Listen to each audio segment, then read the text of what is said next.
Hey buddy, how's it going? So, hey, uh, I wanted to get you this video here because I don't want to confuse you um, any more than I probably already have um, with, thoughts concerning, getting these doubles out the way you want them. It's, dude, it's trial and error and practice and taking your technique and fucking with it and figuring out what's right for you over the course of 30 years, man.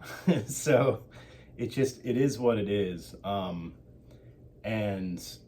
when I gave you that specific exercise to work on your doubles, and maximizing control whilst being able to really like exploit the amount of reactionary, whatever that would be, like it's not kinetic energy, but whatever, like the recoil, the rebound of not just what you're doing here but what you're hitting. And that's one thing that a lot of people never really take into account, is that they think all the magic is in here. And that's, honestly, dude, this is only like probably a third of the magic.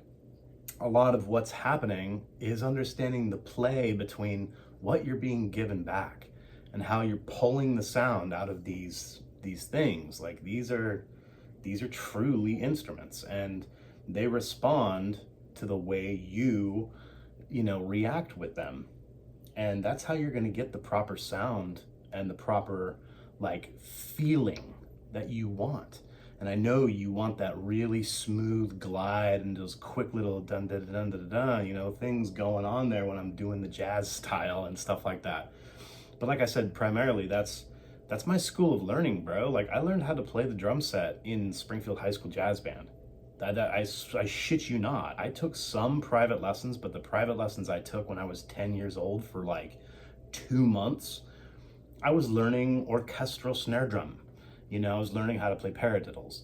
And then Sean Wagner gave me like 3 lessons in high school, like 3 individual lessons. And honestly didn't really teach me much. So hey, sorry, long-winded horseshit. Like I said, man, it's all about the give and take of what you're doing.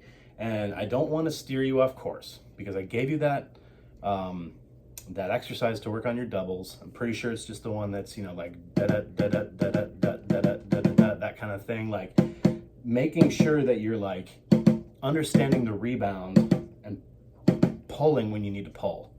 You know what I mean? Because you're gonna let the stick do the work when it hits the head and bounces, but then you just kind of control it. So you can really work on getting those doubles that you want.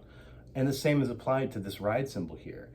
And again, okay, so here I'm backpedaling again. I don't want to steer you the wrong fucking way, because that's how you're going to approach the same you do here. You're going to approach it that way on your cymbal, and you're only going to really use a tiny bit of arm and wrist. And it's really that motion of you're really creating one stroke wherein you want to play the quarter note, 1, 2, 3, 4, but out of that quarter note, you're going to get 1, 2.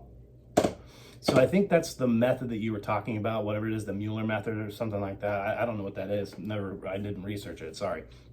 But I'm pretty sure, because I see a lot of guys doing that, like push-pull technique. And you'll catch me doing that, but only when it's comfortable. And so this is the part where I'm going to kind of like steer you in a weird direction, because I've told you one thing, but that's when I'm like, this is application for like working on your snare drum technique. So that's ultimately like the most important thing when it comes to control. A lot of that can get thrown out the window when you're playing the drum set, because it's all about, it's not all about, but it's a vast majority of it is stylistic. And find your style and what suits you and what feels comfortable. And if it feels comfortable that way, as long as it's not like hindering you from being able to get around the drum kit properly, and it's not something that's going to cause you fatigue and pain, and seeing the videos that you've posted already of you covering Tool songs and stuff, and your technique looks fan-fucking-tastic, man. And so if you're just wanting more results out of just being able to control these doubles and really work less hard at getting these notes squeezed out of your hands, that's just kind of the way to go about it, and just work on that double stroke as best you can. It applies to all these symbols that you got here. You're putting really like minimal effort this way, and your energy is just kind of, like I said, it's all in that fulcrum, and just control. All the control comes from the back fingers. But again, here we are. Here's Major being weird. You've seen me. I've had this technique quite a bit, and so I'm contradicting myself. Yes. Again, this is where we enter the realm of stylistic playing, finesse. When it comes to those types of things, when I'm playing jazz stuff, and sometimes I'll kind of get floaty here when I'm playing just like broad strokes, playing some prog rock or something, and everything's just kind of like nice, even, because I'm just riding over here and I'm not nervous about losing my stick, dropping it, fucking up or whatever. I'm not playing fucking, blast beats or punk rock or anything like that. I'm just playing some easy stuff. I'll like kind of like let the fuck, you see what I'm doing there?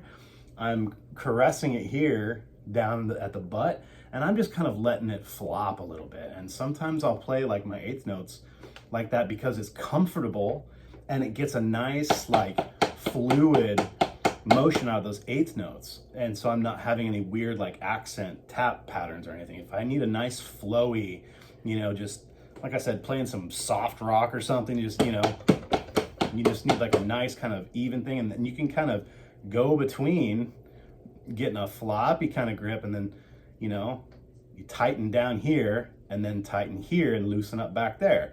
And it also kind of helps get away from fatigue and stress. Like sometimes when I'm really muscling some shit out, and I'm just like, and I'm really pinching up tight here, and I'm feeling it in my shoulder, and everything's fucking hurting. Sometimes I can ease back and just kind of and just like let it flop for a little bit, and then go, when I need to go back and do some tight stuff, I tighten down and let it go.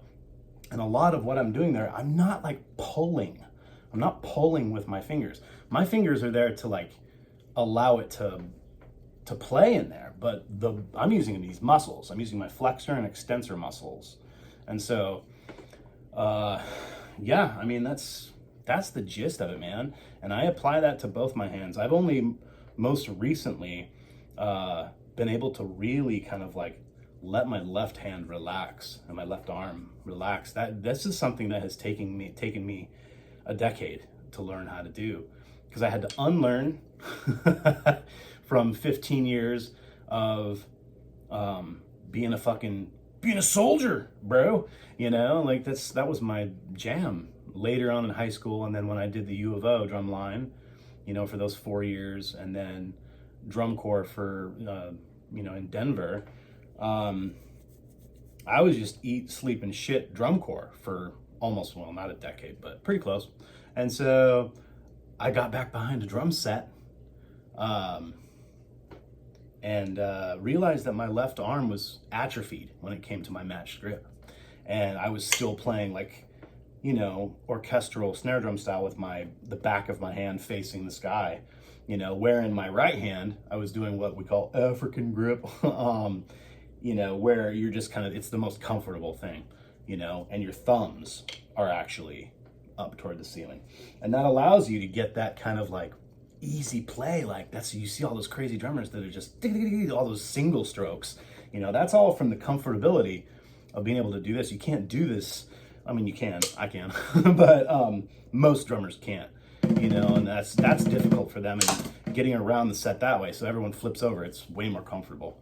Point being, my left hand was atrophied, and I was really having a hard time getting that technique down in my left hand. But after, the last 4 years or so of kind of like trying to get back into being a good drum set player, I've managed to get my left hand to start to kind of play a little bit more like my right hand. So, yeah, there's a long-winded tutorial about not really anything. Basically, the point of this video to you, sir, is to never give up. Keep your chin up. You're doing great. Sorry, not trying to patronize you, man. A lot of what I'm doing here and posting these things on, social media and stuff is for you and for my friends who enjoy watching me drum, and I enjoy sharing it. And you are the one dude that I have in my life that actually takes it as a an opportunity to learn, and I appreciate that about you, and I thank you. Everyone else is just kind of like, whatever, same old Aaron, just playing a bunch of notes, what big deal, and I think you kind of recognize that there's importance to this, and it's good to share knowledge with people about music. So I appreciate you, and I hope your family is well. They sure are beautiful. So take care of yourself. Love you, brother.